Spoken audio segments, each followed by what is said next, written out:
Guys, my YouTube channel. আমাদের দেখতে পাচ্ছেন, আমাদের এটা মুর্শেদ কি বানাচ্ছে দেখতে তো পাচ্ছেন।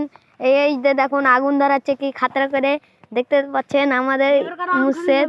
এবারকার বলছে যে এবারকার আগুন ধরলে দেখুন আমাদের বাগান কি সুন্দর বাগান দেখতে তো পাচ্ছেন।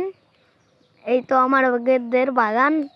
এই বাগানটাতে প্রতিবার যাতা মেলায় আম আসে, আম কুড়িয়ে ওর পাই না। এটা আমাদের মুর্শেদ ওই রোজই হয়ে যেতে আসে আম কুড়ানোর জন্য। আর এই যে দেখুন এখন ঠান্ডার সময়, তার জন্য দেখো কত কুয়াশা, তাদের কুয়াশা পড়েছে কত, তার জন্য দেখুন আগুন জ্বেলেছে হাত পাওয়ার লাগিয়ে, তার জন্য আমি হাত পাচ্ছি। কিছু করবো না। ভালো করেছিস। Tata, bye bye. আমাদের এটা মুর্শেদ দেখুন আগুন জ্বালাইছে, পৌঁতে এসছে।